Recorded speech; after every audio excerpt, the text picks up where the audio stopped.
तो हम लोग एक आर्टिकल लिख रहे हैं, रीड न्यूज डॉट इन एक online obviously news publishing website है।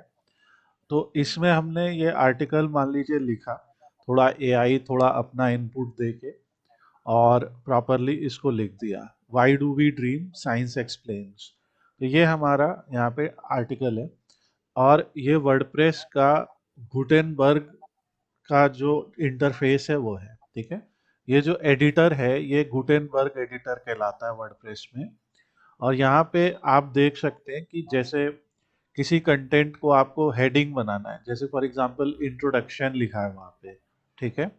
तो इंट्रोडक्शन पे आप क्लिक करिए, तो वो एक बार वहाँ पे क्लिक करिए, डबल क्लिक पूरा सेलेक्ट कर लीजिए, हाँ। तो आप देखिए यहाँ पे ऊपर पैराग्राफ का साइन बना हुआ है, ठीक है। ये है। हाँ, तो आप इस पे क्लिक करेंगे तो, हाँ क्लिक करिए उस पे। अब ये यहाँ पे आपको दिख रहे हैं heading, list, code, button etcetera, ठीक है। तो आप एक बार हेडिंग पे क्लिक कर दीजिए, वहीं पे देखो नीचे, हाँ, ठीक है। तो अगर आप, तो अब ये हेडिंग बन गया। फिर हेडिंग में साइज आते हैं, H1, H2, H3।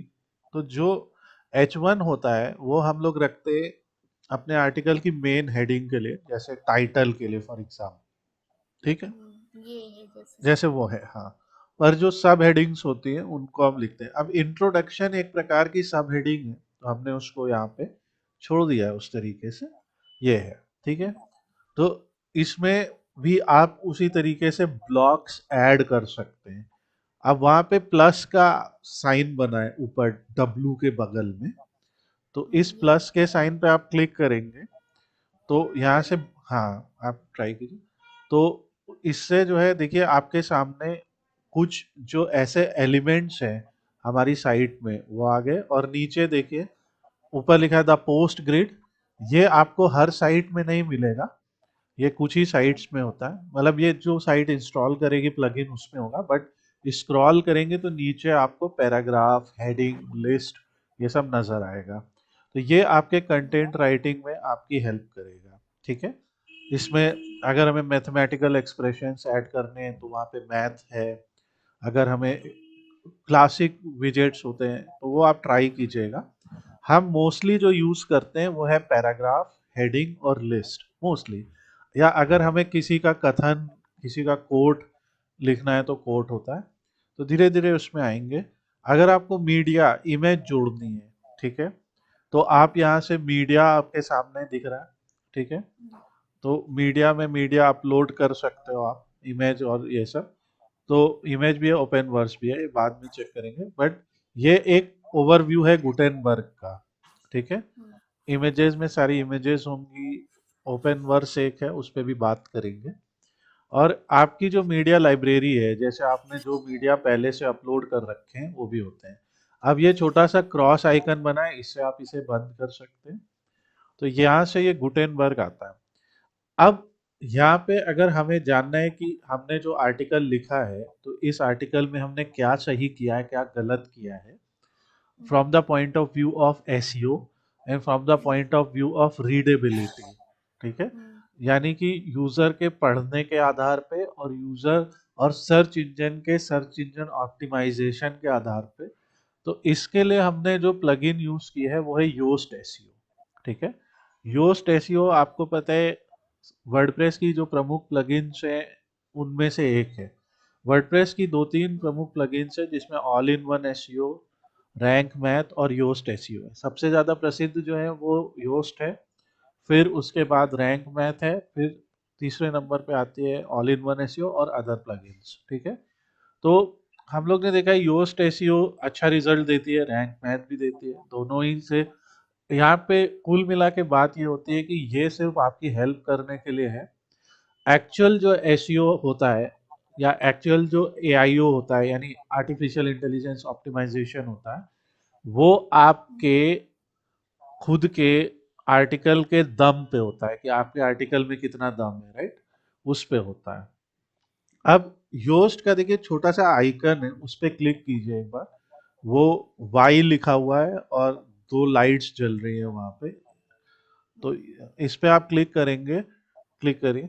तो आपके सामने ये आएगा सेक्शन। यहाँ पे आप अपना फोकस की फ्रेज भर सकते हैं। ठीक है, तो फोकस की फ्रेज मान लीजिए हम रख लेते हैं वाई डू वी ड्रीम, जो वहां से कॉपी कर लीजिए कि ये हमारा फोकस की फ्रेज है।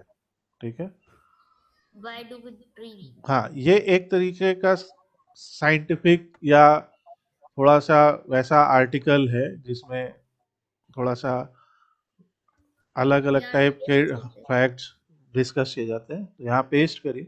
ये सिर्फ हमने योस्ट को बताया है कि हम जब कोई ये कीवर्ड गूगल पे या बिंग पे या कहीं पे भी सर्च करता है, इवन आज की डेट में तो मान लो कि हम चैट जीपीटी से भी पूछते हैं जाके। ठीक है, हम्म, तो हम्म, ऐसे तो चैट जीपीटी को इसका जवाब मालूम होगा, पर कई बार चैट जीपीटी जो रिनाउंड सोर्सेज होते हैं, जो फेमस सोर्सेज होते हैं, जो रेप्यूटेबल सोर्सेज होते हैं, उनको साइटेशन के थ्रू वहां पे लिंक करता है ना, कि आप अगर इस विषय में और जानना चाहते हैं तो यहाँ इस आर्टिकल पे चले जाइए। चैट जीपीटी के पास खुद के जवाब नहीं है, या हम्म। जितने भी ये चैटबॉट्स होते हैं इनके पास खुद के जवाब नहीं है, आएंगे, मगर मोस्टली ये जवाब कहीं ना कहीं से कंक्लूड करके देते हैं। आप समझ रही बात? हम हाँ, इनसे कोई सवाल, ब्राउजर्स में कभी कभी लिख के आता है सर्चिंग ऑन ब्राउजर्स, मतलब गूगल वगैरह में सर्च करके वो हाँ, बताता है। वो बताते हैं, चैट जीपीटी भी बताते हैं उसे साइटेशन की, वहां पे रेफरेंस देते हैं कि ये जानकारी हमने इस सोर्स से दी है। सोर्स ली है, हाँ। ठीक है, तो कई बार यूजर उस पर क्लिक करता है। मैं एक छोटी सी केस स्टडी बता रहा हूँ। हम लोगों ने पावर बीआई का फाइनेंशियल एनालिसिस का एक डैशबोर्ड वीडियो बनाया, हमारे चैनल पे है। तो एक अच्छी कंपनी के एचआर मैनेजर हैं, उन एचआर मैनेजर को कुछ सैलरी और पेरोल मैनेजमेंट से रिलेटेड एक रिपोर्ट बनानी थी।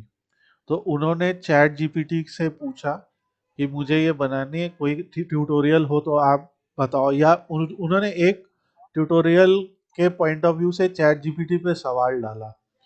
चैट जीपीटी ने थोड़ा जवाब दिया और मेरे वीडियो को वहां पे लिंक किया। ठीक है, कि इस वीडियो को आप यहाँ से देख सकते हैं, यहाँ अच्छे से इस विषय में समझ, इस विषय को इस वीडियो में अच्छे से समझाया गया। उन्होंने वहां पे क्लिक किया, हमारे वीडियो पे आए, वीडियो पे उन्होंने वो देखा और फिर हमें कांटेक्ट किया, और वो हमारे स्टूडेंट भी बन गई। ठीक है, और अब वो हमसे क्लास कर रही है पावर बीआई की। तो इस तरीके से हमें एक, हम कह सकते हैं हमारी टारगेट ऑडियंस मिली। ठीक है, तो ये भी तो एक तरीके की इनबाउंड मार्केटिंग है कि अगर आप कंटेंट में अपना एक्सपीरियंस, एक्सपर्टीज जिसे बोलते हैं ना, कि आप अपनी एक्सपर्टीज, अथॉरिटेटिवनेस, ट्रस्टवर्दीनेस जोड़ेंगे। ठीक है, तो आपका आर्टिकल ऊपर आएगा। ठीक है, तो उस पे भी हम आगे आएंगे। पर अभी आपने जैसे ये डाल दिया वाई डू वी ड्रीम, अब नीचे स्क्रॉल करेंगी तो आपको वहां एसईओ एनालिसिस दिखाई देगी। ठीक है, एसईओ एनालिसिस में देखिए लिखा हुआ है व्हाई डू वी ड्रीम। अब इसको एक्सपेंड कीजिए। ये दो एनालिसिस हैं यहाँ पे। ठीक है, क्योंकि हमारे पास फ्री वर्जन है, इसलिए ये हमें बेसिक जानकारी देंगे, पर हम उसी को देखते हैं कि हमने ऐसा क्या किया है कि हमारा ये ऑरेंज है, हरा नहीं है। नीचे और स्क्रॉल कीजिए तो आपको लिस्ट ऑफ आइटम्स नजर आएंगे जो हमने सही किया है और जो गलत किया है। अब देखिए ये भी क्या कह रहे हैं कि कोई आउटबाउंड लिंक नहीं है। ठीक है, वो हम यहाँ जोड़ सकते हैं। आउटबाउंड लिंक जोड़ने के लिए जैसे हमने बताया था कि हम और कैटेगरीज के लिंक जोड़ सकते हैं, या किसी फेमस आर्टिकल को जोड़ सकते हैं, या आगे चल के अगर हमने इसका एक यूट्यूब वीडियो बना दिया, ठीक है, या कोई अथॉरिटेटिव लिंक यहाँ जोड़ सकते हैं। ठीक है, तो आउटबाउंड लिंक आपको समझाया जा चुका है लास्ट पार्ट में। फिर की फ्रेज इन वही एक्सटर्नल लिंक एक्सटर्नल कैसे लिंक, होती है आउटबाउंड? हाँ, एक्सटर्नल हाँ, बोलो, आउटबाउंड बोलो। ठीक है, ठीक है। फिर की फ्रेज इन इमेज ऑल्ट। तो अभी इस वीडियो में कोई भी इमेज नहीं जुड़ी है इस आर्टिकल में, तो हम एक इमेज जोड़ देंगे और इमेज जोड़ के ऑल्ट में ऐड कर देंगे, ठीक है। उसके ऑल्ट में जैसे आप थोड़ा सा ऊपर स्क्रॉल कीजिए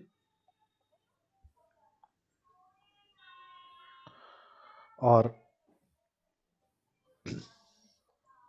ऊपर जो पब्लिश के बगल में आइकन है उस पर क्लिक कीजिए। हाँ, इसी पे। तो अब यहाँ सेट फीचर्ड इमेज का ऑप्शन आता है, इस पे क्लिक कीजिए, ठीक है। अब यहाँ मीडिया लाइब्रेरी पे आइए।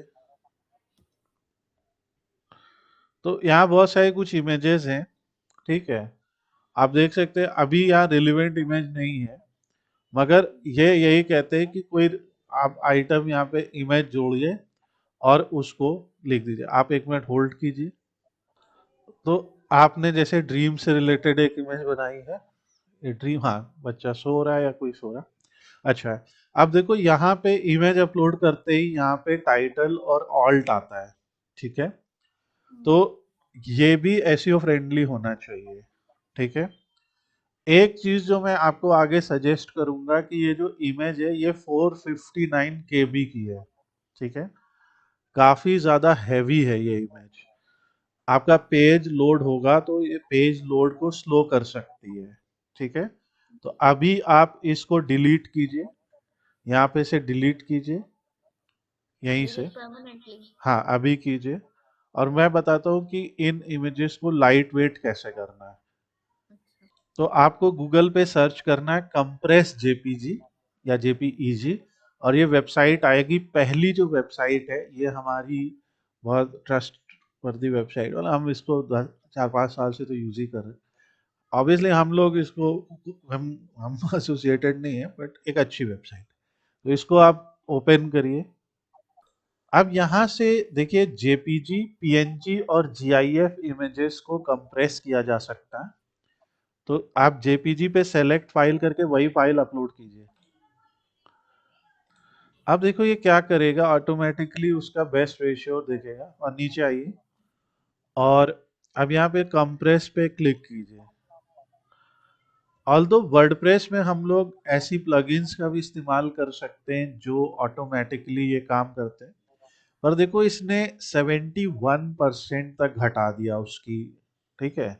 जो यहाँ पे देखो लिख के आ रहा है, बिफोर 459 केबी थी, अब 132 केबी है। थोड़ा नीचे आप देखेंगे तो ये उसका प्रीव्यू भी दिखा रहा होगा। थोड़ा नीचे स्क्रॉल करिए तो आपको इसका प्रीव्यू भी नजर आएगा, ठीक है।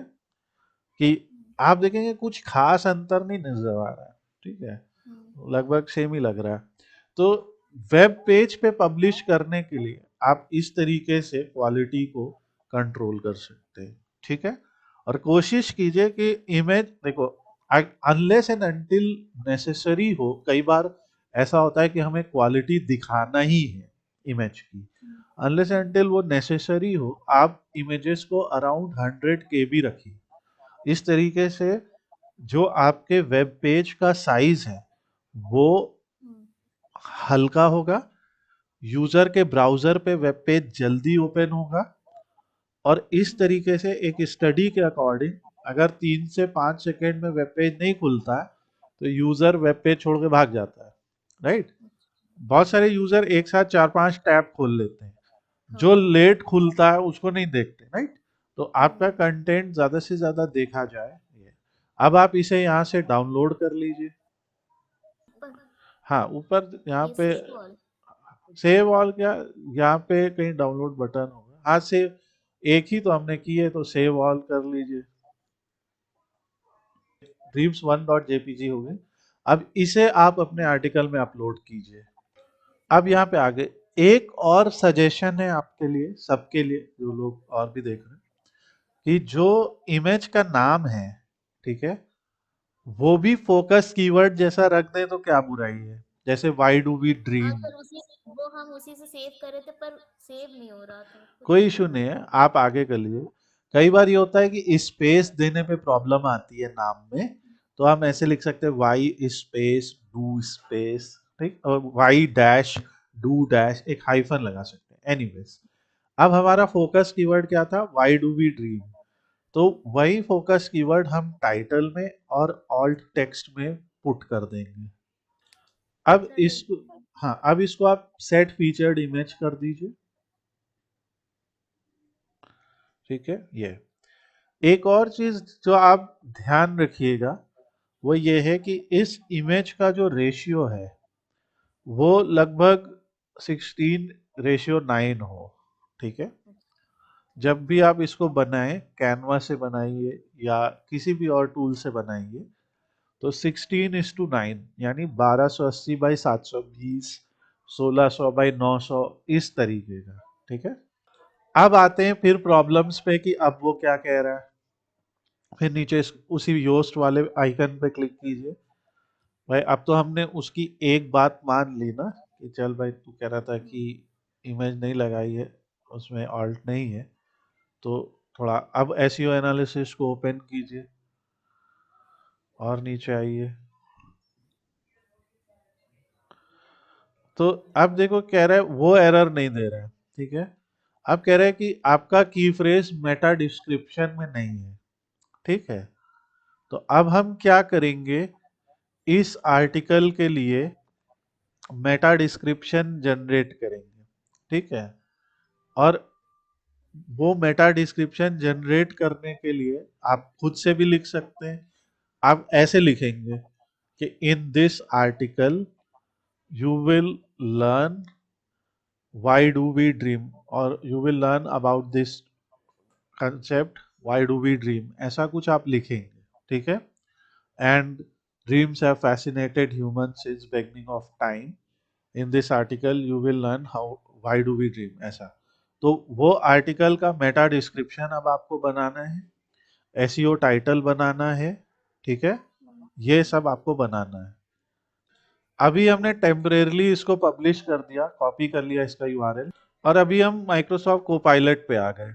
कोपायलट से हमने कहा कि अब थोड़ा बता देते आप उसको कि क्या करना है। चलो देखो वो क्या करता है। कभी कभी जो हमारी प्रीवियस रिक्वेस्ट होती है वो उसे रिमेम्बर करता है। तो ऐसे क्या होता है कि ये जो रिक्वेस्ट हम उससे करते हैं, उन रिक्वेस्ट को हम सेव कर ले। देखो वो बताने लगा, इसको एंड करो। ठीक है। मैं आपको एक एंड छोटे, कहाँ? ये जो स्क्वायर आइकन बना है यहाँ पे, ये। हाँ हाँ, इसको कर दो तो एंड हो जाएगा। हाँ, अब यहाँ पे इसको लिखा आपने, और यहाँ पे अपना प्रॉम्प्ट लिखो कि गिव एसईओ टाइटल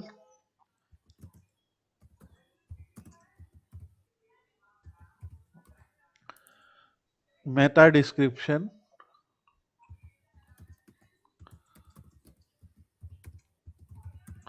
और यहाँ पे आप कॉमा लिख सकते हो क्योंकि ये दो अलग अलग एंट्रीज है ना, एंटिटीज हैं। SEO title, Meta description. ठीक है। फॉर फोकस कीवर्ड, क्योंकि हमने यहाँ पे फोकस कीवर्ड खुद डिसाइड किया है। हम्म।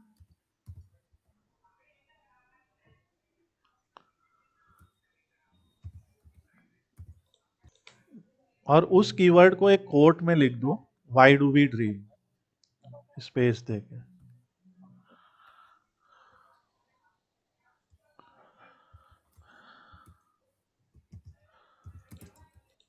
अब इसको एंटर करिए।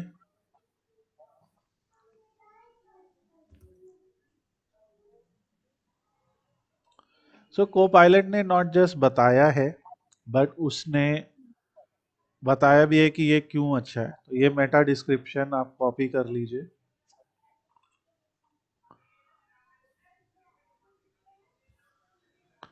यहाँ अ- पे कहाँ डालना है मेटा अब डिस्क्रिप्शन? ये जो आपको मिलेगी इसकी सेटिंग, जैसे रैंक मैथ में तो साइड में ही मिल जाती थी, इसमें हम्म। आर्टिकल के नीचे मिलती है, एकदम बिलो द आर्टिकल। एकदम नीचे स्क्रॉल करिए, सबसे लास्ट में होती है। और पोजीशन तो देखो कहीं कोई रख सकता है, और बाय डिफॉल्ट ये नीचे होती है। तो ये मेटा डिस्क्रिप्शन सेटिंग है, यहाँ पे आप इसको कर सकते हो। एसईओ हम लोग का ऑलरेडी ग्रीन हो गया, मतलब ऑलरेडी अच्छा हो गया। अब एक चीज और देखो, थोड़ा सा ऊपर स्क्रॉल करो, जो ये गूगल स्निपेट दिखा रहा है, कहाँ पे से? थोड़ा सा और ऊपर, हल्का सा बस, ये। तो ये उसमें दिखा रहा है already, why do we dream science explains, ठीक है। तो ये कीवर्ड ये ऑलरेडी दिखा रहा है, तो हम लोगों को यहाँ पे ज्यादा कुछ छेड़छाड़ करने की नहीं जरूरत है, राइट। भाई वो ऑलरेडी कर रहा है। पर अगर आप टाइटल को बदलना चाहते हो, और यहाँ पे उसने टाइटल के लिए एक फॉर्मूला बना रखा है, title page separator side title, ठीक है। तो हमने जो ऊपर टाइटल लिखा था वो है why do we dream science explains, ठीक है।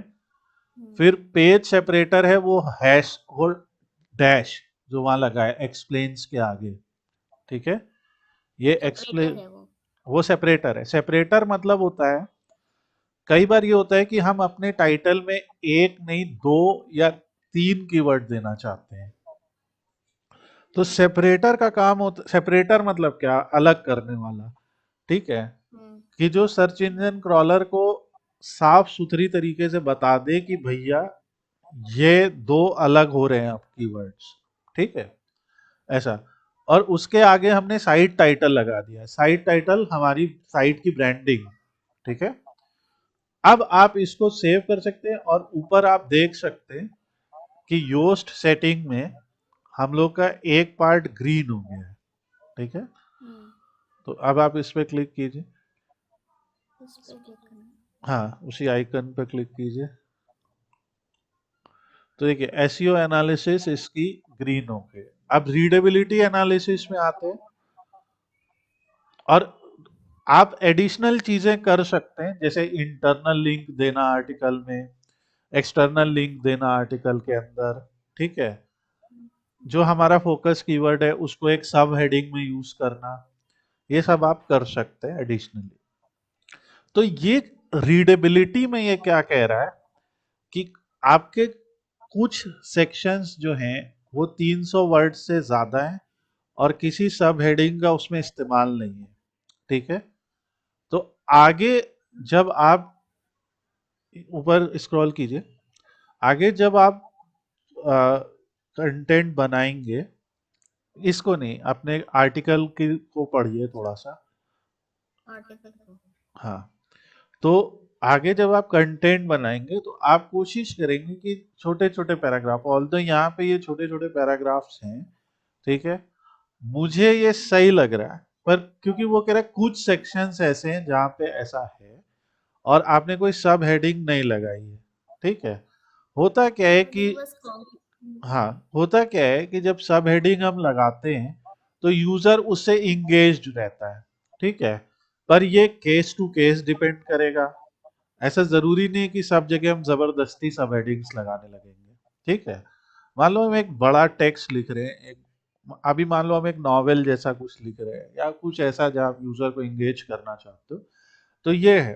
पर ये जो रीडेबिलिटी एनालिसिस है ये ज्यादातर ऐसे आर्टिकल्स के लिए बता रहा है, ठीक है।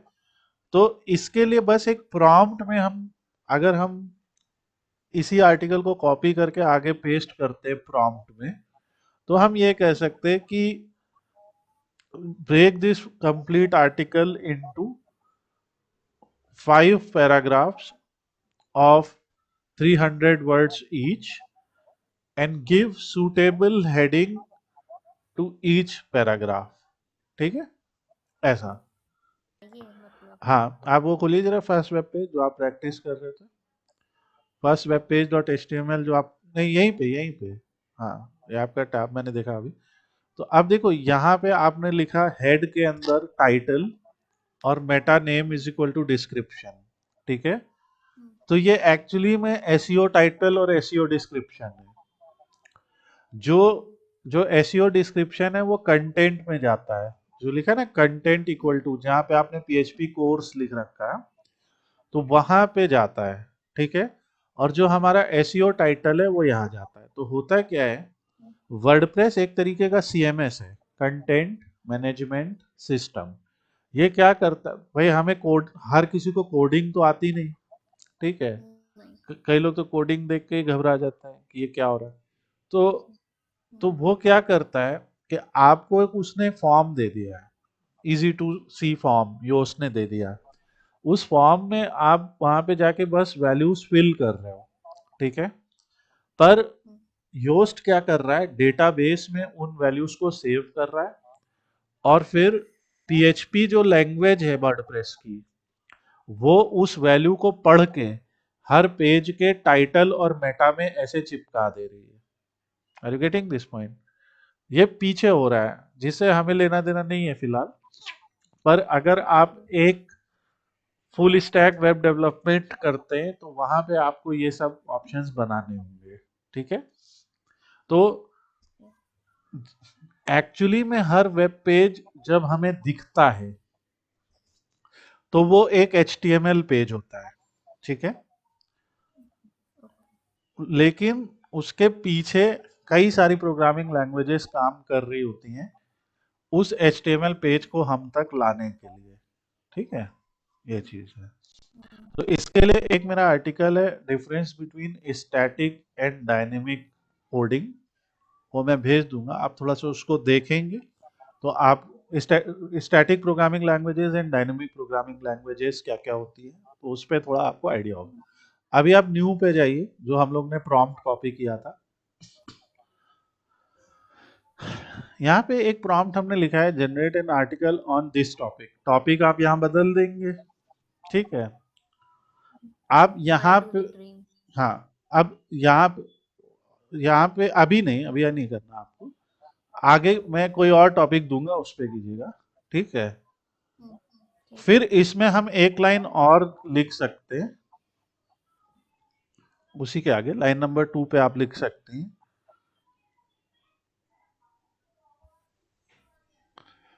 एक enter, primary keyword is,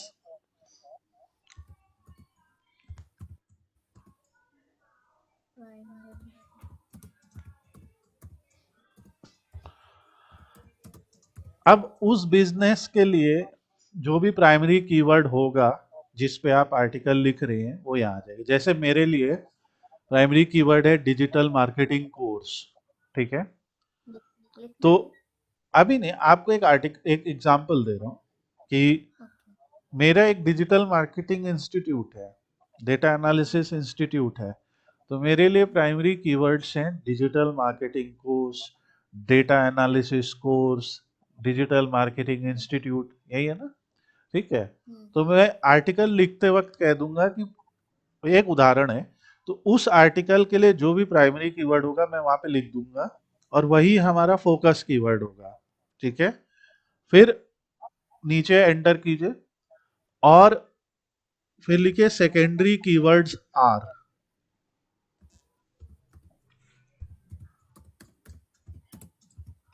secondary keywords are, अब सेकेंडरी कीवर्ड्स क्या हो सकते हैं? सेकेंडरी कीवर्ड्स जो जो चाहिए, जैसे अगर मेरा डिजिटल मार्केटिंग है तो मेरे लिए सेकेंडरी कीवर्ड्स हो सकते हैं social media marketing, search engine optimisation, influencer marketing, affiliate marketing, right? इस तरीके के हो सकते हैं। तो हर एक आर्टिकल के लिए कुछ सेकेंडरी कीवर्ड्स हो सकते हैं, वो आप वहां पे लिख देंगे। ठीक है, तो जब मैं आपको अभी टॉपिक दूंगा या कोई टॉपिक मैं आपको दूंगा तो आप उसके प्राइमरी और कुछ सेकेंडरी कीवर्ड्स भी डिसाइड कीजिए अपने से। ठीक है, और हमें बताइए। अब यहाँ पे एक इम्पॉर्टेंट चीज है, विथ सुटेबल कॉन्टेक्चुअल हेडिंग। इस लाइन का मतलब ये है कि हेडिंग जो है वो उसी कॉन्टेक्स्ट की होनी चाहिए। ठीक है, ये नहीं कि कई बार वो हेडिंग क्या दे देता है, इंट्रोडक्शन, कंक्लूजन। ठीक है, ये हेडिंग जरूरी है मगर वो तो हम खुद से भी डाल लेंगे। कुछ अच्छी कॉन्टेक्चुअल हेडिंग होंगी तो वो भी कीवर्ड का काम करती हैं। ठीक है, तो अब जब ये सेकेंड, अब ये क्या करेगा ना, कुछ सेकेंडरी कीवर्ड्स को ये कॉन्टेक्चुअल हेडिंग्स में भी डालेगा। एक और चीज, गिव पैरा 1, 2 नाउ मैंने लिखा है। ठीक है, तो मैंने कहा 5 पैराग्राफ लिखो, वहां 300 की जगह आप 500 भी लिख सकते हो, 400 भी लिख सकते हो, 400 वर्ड्स ईच। ठीक है, गिव पैरा 1 and 2 लिखा है मैंने। इसका मतलब ये है कि क्योंकि वो कई बार इकट्ठा हमें 1500 वर्ड नहीं दे पाता है। ठीक है, बहुत सारे चैटबॉट इकट्ठा 1500 वर्ड नहीं दे पाते हैं, तो हम कहेंगे गिव पैरा 1, 2, फिर हम कहेंगे गिव 2, गिव 3, 4, एंड देन आखिरी में क्या कहेंगे, गिव 5 एंड कंक्लूजन, राइट। तो इस तरीके से आप 3 बार में प्रॉम्प्ट दे सकती हैं, और वो प्रॉम्प्ट से क्या होगा कि आपका एक अच्छी लेंथ का आर्टिकल जनरेट होगा। ओके, फिर उस आर्टिकल में ऑब्वियसली हमें पूरा एआई नहीं रखना है, ये सिर्फ आपको एक उदाहरण है, ठीक है। यूजुअली हम क्या करते हैं, खुद से थोड़ा वहां पे इनपुट भी देंगे ना, जो मेरी समझ है, जो मेरी रिसर्च है उस आर्टिकल के बारे में। अदरवाइज सिर्फ एआई जनरेटेड आर्टिकल एसईओ में आए, ये बहुत मुश्किल है, राइट। जब तक आप अपनी खुद की एक्सपीरियंस या खुद का कुछ वहां पे इंसाइट्स नहीं आप ऐड करते हो, तो आर्टिकल एसईओ में या एआई साइटेशंस में आने लगे, इसकी प्रोबेबिलिटी बहुत कम होती है, ठीक है। क्योंकि तो ये ध्यान रखिए, अभी सिर्फ आपको इतना बताया जा रहा है कि किस तरीके से एक आर्टिकल फॉर्मेट करना है अगर हमें चैटबॉट से जनरेट कराना है। तो अब आज मैं आपको एक टॉपिक दे दूंगा, नेक्स्ट क्लास में हम लोग उस टॉपिक पे बात करेंगे। तब तक हमारा आज का एसईओ हमने सही कर दिया। फिर कल जब हम इस फॉर्मेट में आर्टिकल पब्लिश करेंगे जो अभी दिया है, ठीक है, और ये याद रखिएगा 1, 2 के बाद 3, 4, फिर 4, 5, राइट, ऐसे आप कहिएगा, और एक आखिरी में कंक्लूजन भी। ओके, तो वो आर्टिकल जब आप पब्लिश करेंगे कल नेक्स्ट क्लास में, तो उस पे हम लोग फिर देखेंगे कि उसकी रीडेबिलिटी क्या आई, उसका एसईओ स्कोर क्या आया, ठीक है। और ऐसे ही हम लोग धीरे धीरे इन टॉपिक्स पे अपनी नॉलेज और ज्यादा मजबूत कर लेंगे। ओके, सर तो जो सी टॉपिक यू इन देंगे द उसका नेक्स्ट। प्राइमरी कीवर्ड भी ढूंढना और सेकेंडरी कीवर्ड भी हाँ, वो ढूंढना आप है। ढूंढिए, मैं बता सकता हूँ, पर थोड़ा आप रिसर्च कीजिए। मैं देखना चाहता हूँ कि आपने क्या देखा, वो प्राइमरी और सेकेंडरी कीवर्ड आप मुझे बता दीजिएगा व्हाट्सएप में पहले ही, आर्टिकल लिखने से पहले, तो मैं उसको ओके कर दूंगा, तब आप आगे बढ़िएगा, ठीक है। हाँ तो सर ये है कि इसमें ये आर्टिकल में होगा तभी तो। प्राइमरी कीवर्ड होगा फोकस कीवर्ड, जैसे व्हाई डू वी ड्रीम, ठीक है। सेकेंडरी कीवर्ड ये हो सकता है कि वाई, कुछ ड्रीम से ही रिलेटेड कोई सेकेंडरी कीवर्ड हो सकता है ना, कि ऐसा ड्रीम क्यों आता है, वैसा ड्रीम क्यों आता है। देखिए, why do I get dreams where I am falling from a bed, ठीक है। ऐसे ड्रीम आते हैं कि अरे मैं वो फॉलिंग फ्रॉम अ बिल्डिंग, ऐसा आता है कि अरे मैं तो गिर रहा हूँ। ऐसे कुछ ड्रीम्स हो सकते हैं ना, मतलब ये एक उदाहरण, ये ऐसे कुछ भी हम स्पेसिफिक ड्रीम्स के बारे में भी बात कर सकते हैं, कि क्योंकि user why do we dream भी सर्च कर सकता है, और कोई स्पेसिफिक ड्रीम जो हर कोई देखता है, जैसे ये बिल्डिंग से गिरने वाला, पहाड़ से गिरने वाला ड्रीम है, मुझे लगता है बहुत लोगों ने देखा है। और फिर अचानक से आंख खुलती है तो लगता है अबे हम तो बेड पे पड़े हैं, है ना। ये पता नहीं आपने किया है, नहीं बहुत लोगों ने इसको अनुभव किया। या कई बार कोई पर्टिकुलर ड्रीम होता है, जैसे कई बार होता है कि मॉर्निंग में देखे गए ड्रीम का क्या मतलब होता है, ऐसे लोग थोड़ा उसमें भी एक सुपरस्टिशन होता है कि हाँ, मॉर्निंग में जो ड्रीम देखा वो अक्सर सच सच हो जाता है। तो हम यहाँ पे सिर्फ एक थोड़े से अजीब टाइप के विषय पे बात कर रहे हैं, जो लोगों का इंटरेस्ट है, और हम ऐसी ही एक साइट लगा रहे हैं। अगर किसी को बहुत ज्यादा नॉलेजेबल आर्टिकल पढ़ने हैं, तो वो भी हमारे पास ऐसी भी और भी वेबसाइट्स हैं जहाँ पे हम, जैसे odtutor.com, जहाँ हम सिर्फ साइंटिफिकल फैक्ट्स के बारे में ही बात करते हैं, ठीक है। तो ये चीजें हैं, तो हम लोग अब यहाँ पे आप थोड़ा सा अपना दिमाग लगाओ, मैं आपको एक टॉपिक दूंगा, आप उस पर थोड़ा सा रिसर्च कीजिए, बॉट्स की हेल्प लीजिए, एआई की हेल्प लीजिए ऑब्वियसली, और फिर बताइए कि आपने क्या सोचा, और फिर मैं कहूँगा हाँ ठीक है, फिर आप उस पर लिखेंगे, फिर हम लोग अपनी नेक्स्ट क्लास में उसको पब्लिश करेंगे, और अदर पीपल क्लास में और उसको देखेंगे कि ओके, इस आर्टिकल की रीडेबिलिटी क्या आती है, ठीक है। So will talk late in next class.